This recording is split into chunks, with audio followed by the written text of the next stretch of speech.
Pauwi daw siya sa Pilipinas at nakapag-register na siya sa e-travel arrival card. So, meaning daw ba nito dahil nga meron na siyang national ID ay hindi na required mag-register sa e-travel departure card? Ang sagot dito, saan mo yan nakuha ang impormasyon na yan? Dahil hanggang ngayon, required pa rin mag-register sa e-travel arrival card pauwi sa Pilipinas at e-travel departure card pabalik sa ibang bansa. Aalisin man ang e-travel pero pinaplano pa ito sa buwan ng September 2025. So hanggat walang advisory ang immigration or ang DOTR na inaalis na ang e-travel, ay required tayo mag-register dito para walang aberya or abala sa airport. Yung e-travel po is a requirement for all travelers, papasok po o palabas ng bansa. 72 hours prior po sa pag-landing ninyo or sa pag-alis ninyo, maaari nyo na po siyang i-fill out at the comfort of your own home.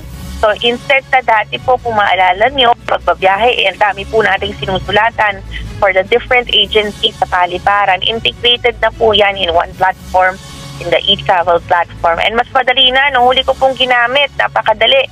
Ang gagawin mo na lang, pag meron ka ng account, i-update mo na lang yung date at saka yung flight number, and that's it. Very easy and very convenient. Pwede mo nang gawin din for your entire family. So 72 hours prior to your travel, pwede nyo na pong i-fill out yan. What we recommend is i-type nyo na po directly sa browser ninyo, etravel.gov.ph. Ulitin ko po, etravel.gov.ph. Kasi marami po yung mga kumakalat na fake na mga website na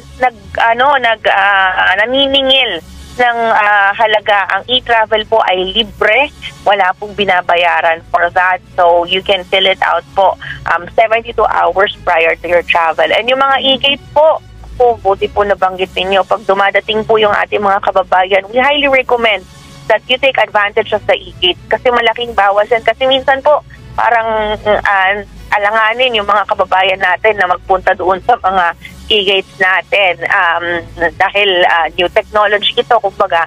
But it's very convenient, it's very fast. Just wipe your passport and that's it.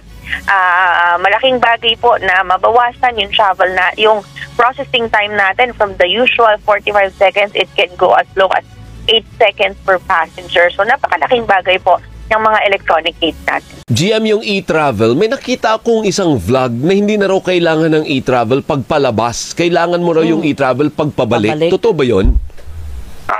Well, sa ngayon po, hindi pa po totally na pinagbabawal o pinapatanggal po yung e-travel. Pero maganda na rin po nakahanda sila kasi sasabihan naman din sila ng airline na siguro 72 hours before patulong na lang sila kung hindi nila alam gamitin. Ayusin na lang muna sapagkat kumisan po nagkakaroon po ng clogging dun sa ating immigration. Opo. Yun po nakakatagal. Kaya ang ginagawa po ngayon ay tumutulong po yung airline para sabihan kung hindi pa naman din alam ng pasahero. Pero sa madalit sabi po, ginagamit pa rin naman yun. Siguro may balak na po tanggalin yan kasi may pinaplano na po ang ating NNIC, yung private group natin, na magiging biometrics na yan. Pero by September pa po yan eh.